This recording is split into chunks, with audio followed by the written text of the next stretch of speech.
네, 감사합니다. 오늘 우리에게 주시는 하나님 말씀을 봉독합니다. 신약성경 로마서 2장 1절에서 16절까지의 말씀입니다.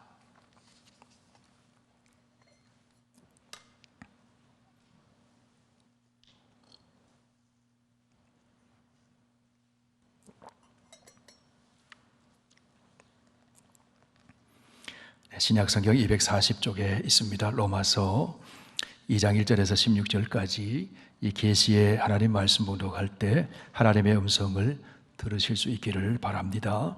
그러므로 남을 판단하는 사람아, 누구를 막론하고 내가 핑계하지 못할 것은 남을 판단하는 것으로 내가 너를 정죄함이니 판단하는 내가 같은 일을 행함이니라. 이런 일을 행하는 자에게 하나님의 심판이 진리대로 되는 줄 우리가 아노라. 이런 일을 행하는 자를 판단하고도 같은 일을 행하는 사람아, 내가 하나님의 심판을 피할 줄로 생각하느냐? 혹 내가 하나님의 인자하심이 너를 인도하여 회개하게 하심을 알지 못하여 그의 인자하심과 용납하심과 길이 참으심이 풍성함을 멸시하느냐? 다만 내 고집과 회개하지 아니하는 마음을 따라 진노의 날 곧 하나님의 의로우신 심판이 나타나는 그날에 이 말 진노를 내게 쌓는도다. 하나님께서 각 사람에게 그 행한 대로 보응하시되 참고 선을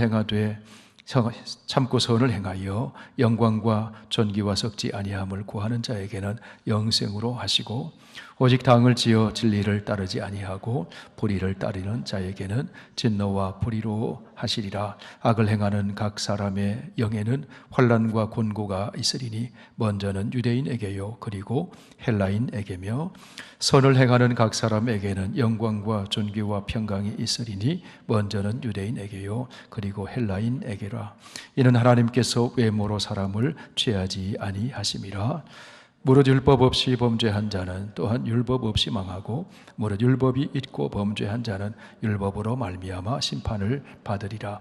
하나님 앞에서는 율법을 듣는 자가 의인이 아니요 오직 율법을 행하는 자라야 의롭다 하심을 얻으리니, 율법 없는 이방인의 본성으로 율법의 일을 행할 때에는 이 사람은 율법이 없어도 자기가 자기에게 율법이 되나니, 이런 이들은 그 양심이 증거가 되어 그 생각들이 서로 혹은 고발하며 혹은 변명하여 그 마음에 새긴 율법의 행위를 나타내느니라.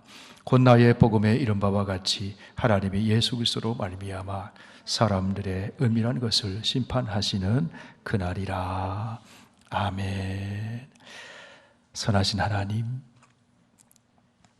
오늘도 우리를 예배자이려 이끌어 주신 것은 하나님이 우리를 붙들고 계시고 하나님이 우리를 사랑하고 계시는 증거인 줄로 믿습니다. 찬송을 올려드리고 하나님께 기도를 올려드리고, 이제는 하나님께서 우리를 사랑하셔서 주시는 진리의 말씀, 생명의 말씀에 귀를 기울입니다. 진리의 성령께서 함께 하셔서 말씀을 잘 깨달아 알게 해주시고 이 말씀에 따라 살아갈 수 있는 능력을 성령께서 부어 주시옵소서. 예수님 이름으로 기도하옵나이다. 아멘. 네, 지난 시간에 살펴본 로마서 1장에서 바울은 구원의 복음을 전하기 위해서 구원이 필요한 인간의 그 삶의 현실에 대해서 이야기를 했습니다. 하나님을 떠난 인간의 삶은 불의로 진리를 막는 삶이다. 하나님을 떠난 인간의 삶은 하나님께 대한 예배를 우상 숭배로 전락시킨 삶이다. 하나님을 떠난 인간의 삶은 정욕의 노예로 사는 삶이다. 하나님을 떠난 인간의 삶은 부도덕한 삶이다. 하나님을 떠난 인간은 죄의 지배 아래 놓여 있는 삶이다. 그리고 하나님을 떠난 인간은 하나님의 진노 아래 놓여 있는 삶이다. 하나님의 진노 아래 있게 된 근본 원인을 바울은 로마서 1장 21절에서 이렇게 말씀을 합니다. 하나님을 알되 하나님을 영화롭게도 아니하며 감사하지도 아니하고 오히려 그 생각이 허망하여지며 미련한 마음이 어두워졌나니, 썩어지지 아니하는 하나님의 영광을 썩어질 사람과 새와 짐승과 기어다니는 동물 모양의 우상으로 바꾸었느니라. 바울은 복음을 전하기 위해서 하나님의 창조 질서를 거역하고 하나님 대신 다스려야 할 피조물을 주로 섬기는 인간의 비참한 현실을 있는 그대로 드러내 보여주고 있습니다. 그러므로 인간에게는 구원의 복음이 필요하다는 겁니다. 하나님을 예배하지 않은 인간, 하나님을 마음에 두기 싫어하는 인간, 그렇기 때문에 불의와 불법을 행하는 인간, 하나님의 진노 아래 놓여 있는 그 불의한 인간에게는 구원이 필요합니다. 그러면 구원은 무엇인가 하는 것입니다. 구원은 피조물을 주로 섬기던 삶에서 회개하고 창조주 하나님을 주로 섬기는 삶으로 돌아서는 겁니다.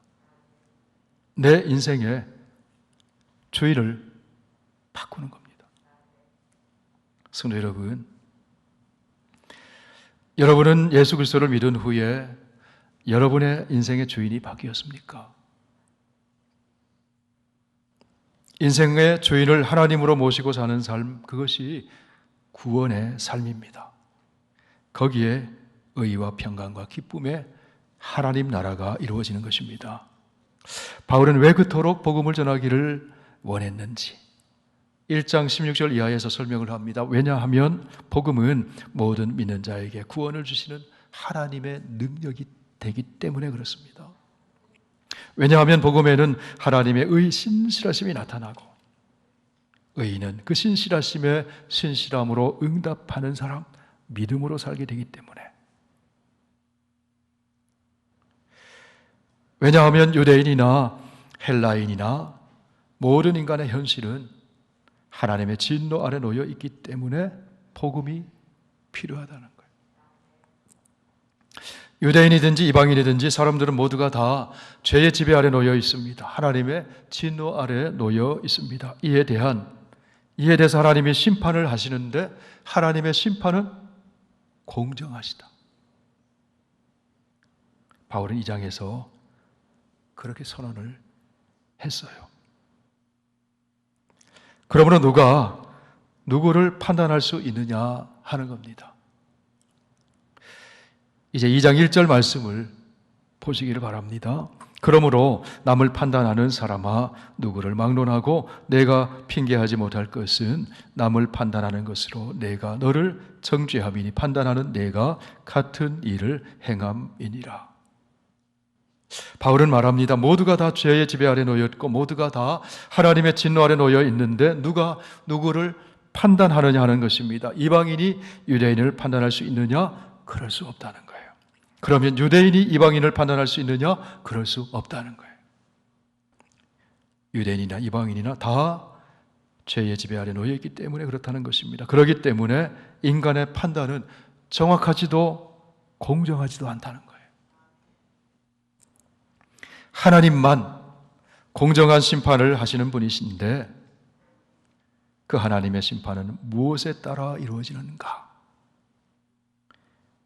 오늘 2장에서 그 하나님의 심판은 행위에 따라 이루어진다 말씀이에요. 6절 말씀을 보십시오. 하나님께서 각 사람에게 그 행한 대로 보응하시되. 그러면 각 사람이 행하는 일이 무엇인가 하는 것입니다. 불의를 행한다는 거예요. 하나님을 모르는 이방인만 불의를 행하느냐? 그것이 아니라는 것입니다. 하나님을 안다고 하는 유대인도 불의를 행한다는 거예요. 유대인에게는 그들만의 독특한 세계관이 있습니다. 유대인은 세계의 중심은 이스라엘이라 그렇게 생각했어요. 유대인 외에는 다 변방입니다. 다 이방인입니다. 세계의 중심은 이스라엘이고 이스라엘의 중심은 예루살렘이고 예루살렘의 중심은 성전이고 성전의 중심은 지성소이고 지성소의 중심은 법궤이고 법궤의 중심은 두 돌판에 새겨진 십계명이다 그렇게 생각했어요. 유대인은 그만큼 율법을 중요하게 여기고 선민의식, 우월의식을 가지고 있었습니다. 그러면 유대인이 정말로 우월하냐 하는 거예요. 그렇지 않다는 겁니다. 왜 그렇지 않습니까? 바울은 이렇게 이야기합니다. 오늘 보면 2장 13절 말씀 보시길 바랍니다. 하나님 앞에서는 율법을 듣는 자가 의인이 아니요 오직 율법을 행하는 자라야 의롭다 하심을 얻으리니. 유대인들에게 율법이 주어졌습니다. 여러분, 율법이 언제 주어졌습니까? 구원 받기 전에 주어졌습니까? 아니면 구원 받은 후에 주어졌습니까? 이스라엘 백성들이 애굽에서 구원을 받은 후에 율법이 주어졌어요. 무엇을 말하는 것입니까? 구약에서도 율법을 지킴으로, 율법을 행함으로 구원을 받는 것이 아니라는 거예요. 은혜로 구원을 받은 후에 언약 백성인 이스라엘에게 율법이 주어진 거예요. 십계명으로 대표되는 율법은 구원받은 하나님의 백성이 시내산에서 언약을 맺은 이후에 주어진 것이에요. 다시 말해서 율법을 지킴으로 구원받는 것이 아니라 은혜로 구원을 받은 하나님의 언약 백성이 이제는 하나님을 주로 모시고 살아가는 삶의 방식이 율법의 말씀이라는 거예요. 하나님께 예배를 드리고 하나님의 말씀을 듣고 하나님을 사랑하고 이웃을 사랑하며 사는 그 율법의 실천, 그것이 하나님 언약 백성이 살아가는 삶의 방식이라는 겁니다. 그 율법 중에서 10계명 중에서 제1계명이 율법의 시작이요 핵심입니다. 10계명을 주시기 전에 하나님이 지금 율법을 받는 이스라엘이 누군지, 율법을 주시는 하나님이 누구신지 이렇게 말씀합니다. 나는 너를 애굽 땅 종되었던 집에서 인도하여 낸 내 하나님 여호와니라. 하나님의 은혜로 구원이 주어졌다는 거예요. 은혜로 주어졌다는 거예요. 그리고 구원받은 후에 율법을 주십니다. 제1계명. 너는 나 외에는 다른 신들을 내게 두지 말라. 10계명의 나머지 계명, 2계명에서부터 10번째 계명까지 이 모든 것은 다 1계명 다음에 따라오는 계명들이에요. 1계명을 어기면 모든 계명이 다 무너집니다. 하나님을 경외하고 하나님께 바르게 예배를 드릴 때 다른 계명도 지켜낼 수가 있어요. 반대로 하나님 대신에 다른 신들, 우상을 만들어 놓고 숭배하면 나머지 계명들을 지킬 수가 없는 거예요. 1계명을 지키는 일이 무너지면 인생이 무너집니다. 여러분, 10계명의 내용이 무엇입니까? 하나님과의 관계, 부모 자식 간의 관계, 부부와의 관계, 이웃과의 관계에 대한 말씀이죠. 그 10계명이에요. 그 모든 계명들이 1계명에서 다 따라온다는 겁니다. 그렇기 때문에 너는 나 외에는 다른 신을 내게, 다른 신들을 내게 있게 말지니라. 이 1계명을 지키는 일에 실패하면 인생이 무너지는 겁니다. 하나님과의 올바른 언약 관계가 이루어지지 않을 때 그것을 불의한 삶이다, 그렇게 말해요. 하나님과의 올바른 관계가 이루어져 있을 때 그것을 의로운 삶이다, 그렇게 얘기합니다. 그런데 유대인들이 율법을 가지고 있고 율법을 듣기는 했지만 율법을 지키지 않았어요. 여기서 율법을 지킨다는 것은 10개 지키다가 하나 어긴다고 율법을 지킨다는 것이 아닙니다.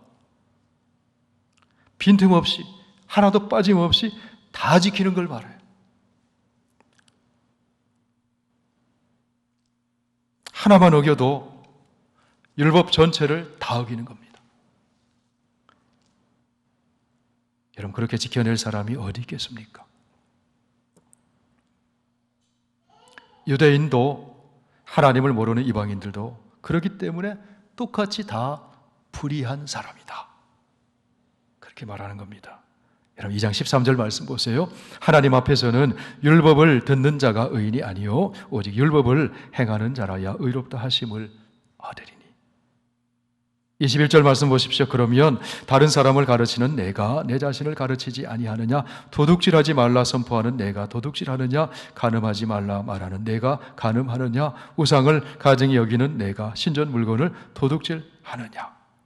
자, 유대인들의 생각 속에는 율법으로 의롭게 된다고 생각을 했습니다. 그리고 율법 없는 이방인들과 똑같이 죄를 짓고 있더라는 거예요. 그렇기 때문에 바울이 말합니다. 무릇 율법 없이 범죄한 자는 또한 율법 없이 망하고 무릇 율법이 있고 범죄한 자는 율법으로 말미암아 심판을 받으리라. 무슨 얘기입니까? 이방인이나 율법을 가지고 있다고 하는 유대인이나 다 하나님의 심판 아래 놓여 있다는 겁니다. 하나님의 심판은 공정하시다는 거예요. 그러면 하나님의 심판의 기준이 무엇이냐 하는 것입니다. 하나님께서는 각 사람에게 그 행한 대로 심판하신다는 거예요. 그런데 유대인이나 이방인이나 다 행함을 보면 다 불의하다는 겁니다. 다 하나님의 심판 아래 놓여 있다는 겁니다. 겉모양의 유대인이 참된 유대인이 아니라는 거예요. 겉모양의 할례를 받은 사람이 하나님의 언약 백성이 아니라는 것입니다. 여러분, 할례는 몸에 새기는 할례는 하나님의 언약 백성의 표식이잖아요. 유대인들은 남자아이가 태어나면 8일 만에 할례를 행합니다. 이들은 하나님의 선민이다. 이렇게 표식을 하는 거예요. 쉽게 말하면 이름표를 붙이는 거예요. 유대인이다, 선민이다. 그런데 그런 표면적인 할례나 이름표를 붙이는 거, 율법을 가지고 있다고 해서 진짜 유대인이 아니라는 거예요. 그 말씀이에요. 어떤 사람이 진짜 유대인이 하나님의 백성이라고 말씀합니까? 성령으로 마음의 할례를 받은 사람이 진짜 하나님의 백성이라는 거예요. 하나님의 백성의 이름표를 가슴에 붙이고 하나님의 백성답게 성령을 통해서 살아가는 그 사람이 진짜 하나님의 백성이라는 거예요. 율법을 자랑하는 것이 아니라 율법을 듣고 성령의 도우심을 받아 율법을 행하는 사람이 진짜 하나님 백성이라는 거예요. 그런데 유대인들은 율법을 자랑하고 할례를 자랑하면서도 율법에 가르치는 바 하나님 말씀에 불순종하면서 이방인들과 다를 바가 없이 불의하게 살았다는 겁니다. 로마서 2장 23절 이하에서 바울은 그 사실을 이렇게 고발합니다. 율법을 자랑하는 내가 율법을 범함으로 하나님을 욕되게 하느냐? 기록된 바와 같이 하나님의 이름이 너희 때문에 이방인 중에서 모독을 받는도다. 내가 율법을 행하면 할례가 유익하나 만일 율법을 범하면 내 할례는 무할례가 되느니라. 우리 28절 29절 함께 읽습니다. 무릇 표면적 유대인이 아니요 표면적 육신의 할례가 아니니라. 오직 이면적 유대인이며 할례는 마음에 할지니 영에 있고 율법 조문에 있지 아니한 것이라. 그 칭찬이 사람에게서가 아니요 다만 하나님에게서니라. 표면적 유대인, 즉 몸의 할례를 행하고 율법을 자랑하면서 그 유대인이라는 이름표 하나님의 선민이라고 하는 명찰을 달고 있지만 하나님 사랑하고 유 사랑하라는 율법의 말씀을 실천하지 않는 사람은 표면적 유대인에 불과하다는 거예요. 신앙인의 불신앙, 하나님 믿는다고 하지만 불신자와 똑같다는 거예요. 이방인과 똑같다는 거예요. 그들은 의인이 아니라 불의한 자요 죄의 지배 아래 놓여 있는 사람입니다. 율법을 모르고 죄의 지배 아래 있는 사는 이방인이나 율법을 알면서도 죄의 지배 아래 있는 유대인이나 똑같이 불의한 사람들이라는 겁니다. 똑같이 하나님의 심판이 행위를 따라 있다는 겁니다. 그래서 하나님의 심판이 공정하다는 겁니다. 그러면 여러분, 이면적 유대인은 어떤 사람입니까? 이면적 유대인이라고 할 때 여기 유대인이라는 것은 혈통적인 유대인이 아니에요. 예수 그리스도 안에서 하나님에게 은혜로 선택받은 사람이 이면적 유대인이에요. 다시 말해서 복음을 듣고 복음을 믿고 구원받은 사람, 하나님의 새 언약 백성을 말해요. 이면적 유대인. 바울은 이렇게 표현합니다. 마음의 할례를 받은 사람. 몸에 할례 받은 게 아니라 마음의 할례든 받은 사람. 그 사람은 누구냐는 거예요? 예수 그리스도를 믿고 성령을 받은 사람을 말하는 거예요. 여기서 마음의 할례할 때 이 할례는 성령 받은 사건을 말해요. 고린도전서 12장 3절에서 말씀합니다. 성령으로 아니하고는 누구든지 예수를 주시라 할 수 없느니라. 예수님을 주님이라고 고백할 수 없다는 거예요. 성령이 아니고는. 로마서 8장 15절 16절을 함께 있습니다. 너희는 다시 무서워하는 종의 영을 받지 아니하고 양자의 영을 받았으므로 우리가 아빠 아버지라고 부르짖느니라. 성령이 친히 우리의 영과 더불어 우리가 하나님의 자녀인 것을 증언하시나니. 성령이 임하셔서 예수님을 주님이라고 고백하는 사건, 마음에 할례 받는 사건이라는 거예요. 성령이 임하셔서 하나님을 아버지라고 부르는 사건, 마음의 할례를 받은 사건이라는 거예요. 성도 여러분, 저와 여러분이 예수님을 주님이라고 고백하고 있어요. 하나님을 아버지라고 부르고 있어요. 여기 계신 저와 여러분이 마음의 할례를 받은 사람이라는 거예요. 성령 받은 사람이라는 거예요.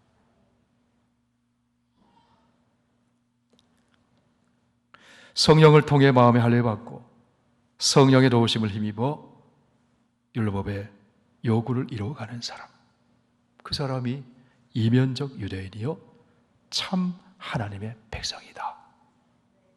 바울은 그렇게 얘기합니다. 성도 여러분, 복음에는 두 가지가 있습니다. 하나는 속죄의 복음이고 하나는 하나님 나라의 복음이에요. 이 두 가지는 별개의 복음이 아니라 통합되고 연결되어 있는 하나의 복음. 속죄의 복음, 하나님 나라의 복음이 하나로 연결되어 있을 때 온전한 복음이에요. 예수님은 이 땅에 오셔서 공생애를 시작하실 때 하나님 나라의 복음을 선포하셨습니다. 때가 찼고 하나님 나라가 가까웠으니 회개하고 복음을 믿어라. 하나님 나라가 예수님과 함께 임했다는 거예요. 동시에 예수님은 자신이 몸소 우리의 죄를 위해 십자가 위에서 속죄의 제물이 되어 주셨어요. 우리의 죄를 대신 속량하셔서 우리에게 구원의 길을 열어 주셨어요. 그 십자가의 예수 그리스도의 속죄의 복음을 믿을 때 구원받는 거예요. 속죄의 복음이에요. 예수님은 부활하셔서 하나님의 아들로 인정되셨어요. 주와 그리스도가 되셨어요. 빌립보서 2장에서 말씀합니다. 하늘에 있는 자들과 땅에 있는 자들과 땅 아래에 있는 자들로 모든 무릎을 예수의 이름에 꿇게 하시고 모든 입으로 예수 그리스도를 주라 시인하여 아버지 하나님께 영광을 돌리게 하셨느니라. 무엇을 통해? 부활하신 사건을 통해서. 그리하여 우리 예수님이 이제는 주님이 되셨다는 거예요. 주님이 되셨다는 것은 예수님을 주님으로 모실 때 하나님의 통치가 우리 속에 임하여지고 하나님 나라의 복음이 우리 안에서 실현된다는 이야기입니다. 의와 사랑과 생명으로 통치하시는 하나님 나라의 백성으로 살게 되었다는 거예요. 속죄의 주 예수 그리스도를 믿음으로 우리가 죄의 용서를 받고 구원을 얻었습니다. 예수 그리스도가 우리의 주님이심을 고백함으로 우리는 주님이 다스리시는 하나님 나라의 백성이 되었어요. 이전엔 내가 다스렸어요. 이전에는 우상 앞에 무릎 꿇었어요. 예수님이 주님이 아니었어요. 예전에는. 그러나 이제는 예수 그리스도가 주님이십니다. 그렇게 고백하고 순종하며 살 때 하나님 나라 백성으로 산다는 겁니다. 여러분, 속죄의 복음만 붙들고 살면요, 하나님 나라 백성으로서의 구별된 삶의 모습이 나타나지 않아요. 죄 용서만 강조하고 속죄의 복음, 죄 짓고 회개하고 죄 짓고 회개하고, 미성숙한 신앙의 삶을 살 수밖에 없어요. 기독교 윤리가 없는 삶이 될 수 있어요. 속죄의 복음만 붙들면.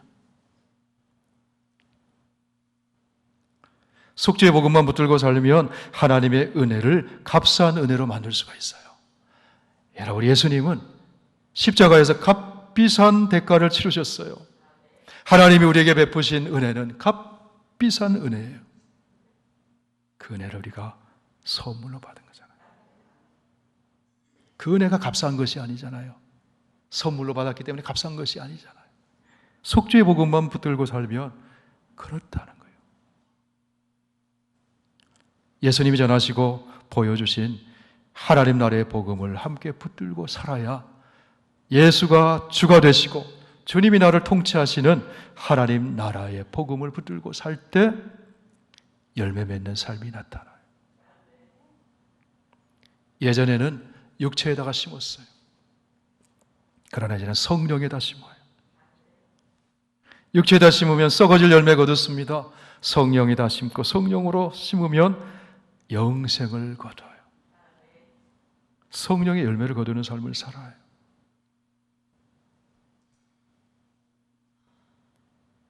여러분, 성령의 거룩한 열매가 무엇인가요? 인격적인 열매를 거둬요.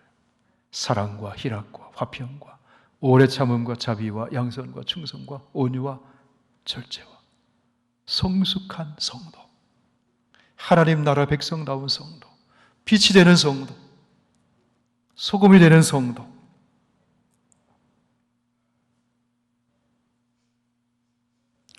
바울이 다른 서신서인 갈라디아에서 그 사실을 이렇게 말합니다. 우리 갈라디아서 6장 7절을 함께 읽습니다. 사람이 무엇으로 심든지 그대로 거두리라. 자기의 육체를 위하여 심는 자는 육체로부터 썩어질 것을 거두고 성령을 위하여 심는 자는 성령으로부터 영생을 거두리라.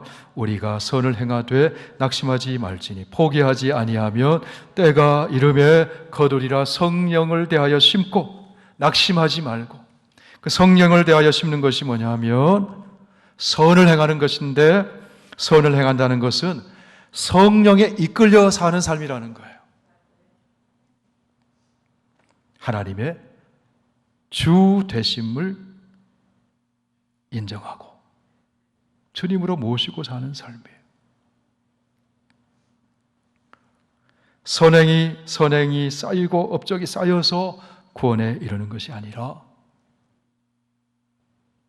구원받은 이후에 하나님을 주님으로 인정하고 순종하며 살 때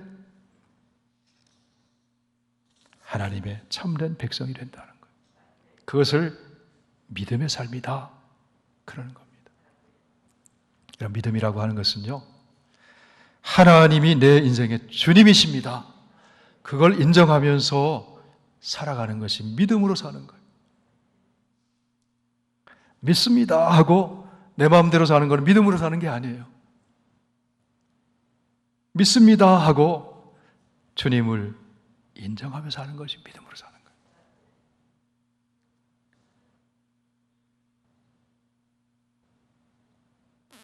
이방인은 하나님도 율법도 모르는 사람이기 때문에 불의를 행할 수밖에 없어요. 하나님은 그의 불의한 행위에 따라 심판을 하십니다.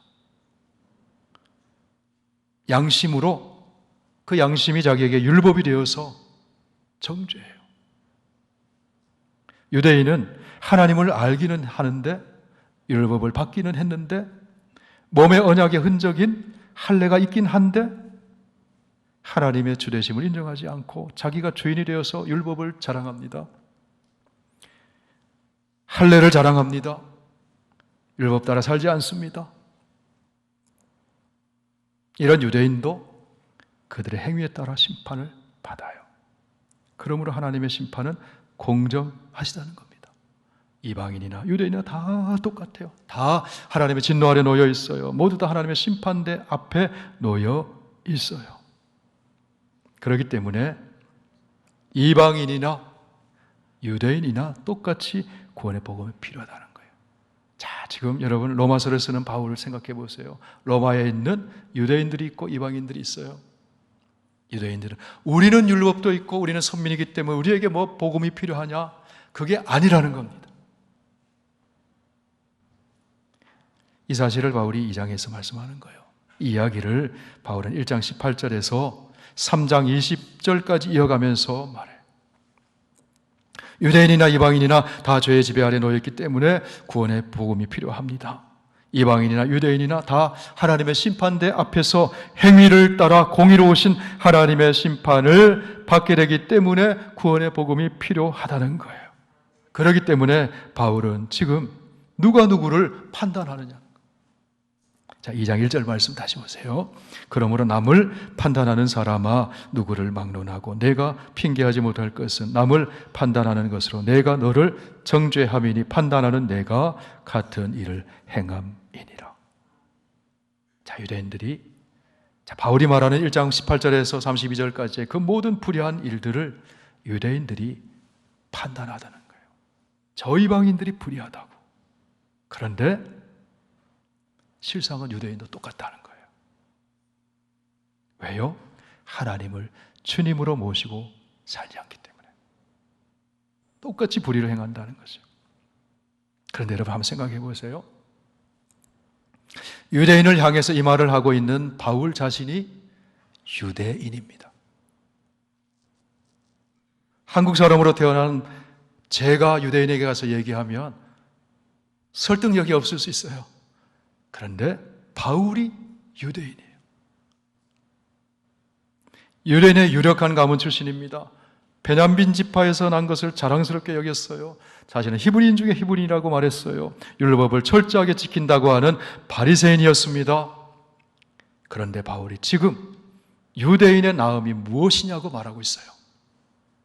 복음을 깨닫고 보니 부활하신 예수 그리스도를 다메섹 도상에서 만나고 보니 하나님의 은혜로 구원을 받고 보니 자기가 얼마나 죄인인 줄 알게 되었습니다. 자기가 얼마나 불의한 자인 줄 알게 되었습니다. 자기가 얼마나 외식하는 자인 줄 알게 되었습니다. 디모데전서 1장에서 바울이 이렇게 고백을 합니다. 같이 했습니다. 미쁘다 모든 사람이 받을 만한 이 말이여 그리스도 예수께서 죄인을 구원하시려고 세상에 임하셨다 하였도다. 죄인 중에 내가 괴순이라. 그러나 내가 긍휼 하심을 입은 까닭은 예수 그리스도께서 내게 먼저 일체 오래 참으심을 보이사 후에 주를 믿어 영생을 얻는 자들에게 본이 되게 하려 하심이라. 복음을 깨닫고 바울이 뭐라고 고백합니까? 죄인 중에 내가 괴수라고. 복음을 깨닫지 못했을 때 바울은 어떻게 생각했습니까? 의인 중에 내가 으뜸이라고. 바리새인 중에 나는 바리새인이라고. 그렇게 생각했잖아요. 십자가에서 죽으시고 부활하신 예수 그리스도를 만나 복음을 깨닫고 보니 그동안 율법을 지켜내려고 열심을 내고 스스로 의로워지려고 애쓰던 것이 다 헛된 것이더라는 거예요. 율법을 지키고 공적을 쌓아서 구원 얻는 것이 아니더라는 것입니다. 의인이 되는 것이 아니더라는 것입니다. 하나님의 긍휼하심, 하나님의 은혜로 구원을 받고 의로워지는 것이 되더라는 것입니다. 복음을 깨닫고 보니 유대인인 자신이 보아도 유대인의 나음이 없더라는 거예요. 이전에는 유대인이 낫다고 생각했는데 자기는 죄인의 괴수라고 생각해요.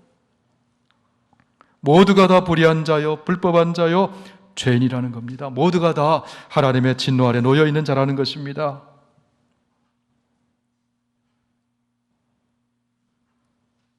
그렇기 때문에 바울이 2장 1절에서 이렇게 말하는 거예요. 다시 한번 읽어보시겠습니다. 그러므로 남을 판단하는 사람아 누구를 막론하고 내가 핑계하지 못할 것은 남을 판단하는 것으로 내가 너를 정죄함이니 판단하는 내가 같은 일을 행함이니라. 이게 누구 얘기입니까? 바울 자신 얘기예요. 과거에 바울이 그랬다는 거예요. 바리새인으로 살 때 그랬다는 거예요. 율법 율법을 지키고 살려고 했을 때 그랬다는 거예요. 다른 사람을 율법의 잣대로 판단했어요. 정죄했어요. 자기 기준으로 판단하고 정죄했어요. 외모로 판단했어요. 할례가 있느냐 없느냐, 율법이 있느냐 없느냐, 그걸로 판단하고 정죄했어요. 사람은 외모로 판단하지만 하나님의 판단은 다르다는 겁니다. 인간의 판단은 치우쳐 있지만 하나님의 심판은 공정하십니다. 하나님은 진리대로 판단하십니다. 하나님은 행한대로 판단하십니다. 하나님은 은밀한 것까지 판단하십니다. 성도 여러분, 오늘 말씀에서 우리가 잊지 않아야 할 것이 이것입니다. 하나님은 심판하시는 하나님이시다. 그리고 하나님의 심판은 공정하시다. 누구에게나 공정하시다. 하나님은 행위대로 공정하게 심판하신다. 얼굴이 갑자기 어두워지시네요. 그런데 여러분, 하나님의 궁극적인 심판은 복음으로 심판하십니다. 예수 그리스도로 심판하십니다. 아들이 있는 자에게는 생명이 있고 아들이 없는 자에게는 생명이 없습니다. 그리스도가 있느냐 없느냐에 따라 하나님의 마지막 궁극적인 심판이 거기에 달려 있습니다. 그리스도를 믿느냐 거부하느냐, 복음을 받아들이느냐 거부하느냐, 그 하나님의 심판이 공정하세요. 이방인이나 유대인이나. 요한복음 3장 16절을 읽습니다. 하나님이 세상을 이처럼 사랑하사 독생자를 주셨으니 이는 그를 믿는 자마다 멸망하지 않고 영생을 얻게 하려 하심이라. 계속 읽습니다. 하나님이 그 아들을 세상에 보내신 것은 세상을 심판하려 하심이 아니요 그로 말미암아 세상이 구원을 받게 하려 하심이라. 그를 믿는 자는 심판을 받지 아니하는 것이요 믿지 아니하는 자는 하나님의 독생자의 이름을 믿지 아니하므로 벌써 심판을 받은 것이라. 성도 여러분, 유대인이나 이방인이나 모두가 다 하나님의 심판대 앞에 서 있습니다. 하나님의 심판은 공정합니다. 행위를 따라 심판합니다. 궁극적으로 하나님은 복음을 따라 심판하세요. 행위를 따라 심판하시면, 그것으로 끝이면 불의한 우리 인간에게는 절망이잖아요. 그렇지만 하나님은 궁극적으로 복음으로 심판하셔요. 하나님의 아들 예수 그리스도로 심판하셔요. 그렇기 때문에 소망이 있는 거예요. 예수 그리스도, 그분이 우리의 소망입니다. 그 이야기가 앞으로 로마서를 통해서 계속 펼쳐지는 복음의 이야기인 것입니다. 기도하겠습니다. 우리 아버지 하나님, 유대인이나 이방인이나 다 죄 아래 놓여 있고 하나님의 심판대 앞에 서 있습니다. 유대인들은 율법을 자랑하고 할례를 자랑하고 성전을 자랑하고 율법을 무단이라도 지키려고 애를 썼지만 지킬 수가 없습니다. 다 죄 아래 있고 다 불의한 자요 심판대 아래 있습니다. 그러므로 이방인이나 유대인이나 모든 사람이 다 그 죄로 말미암아 행위에 따라 심판을 하시는 하나님, 공정하신 하나님이십니다. 궁극적으로 하나님께서는 하나님의 아들 예수 그리스도를 이 땅에 보내시고 십자가의 구속의 은총과 부활의 그 생명의 사건을 통해 그 복음으로 세상을 심판하신다고 말씀해 주셨습니다. 그리스도를 믿고 은혜로 우리가 복음으로 심판하신 하나님 앞에서 구원을 받고 의인이 되고 하나님의 백성으로 우리의 마음속에 성령을 통해서 마음의 할례를 받는 참된 하나님의 백성이 된 것을 감사합니다. 이제는 그리스도를 주님으로 모시고 그 주님의 통치하심에 따라 성령을 따라 살아가는 우리들 되어서 우리의 삶 속에 하나님의 거룩한 나라 이루어지게 하여 주옵소서. 예수님 이름으로 기도하옵나이다. 아멘.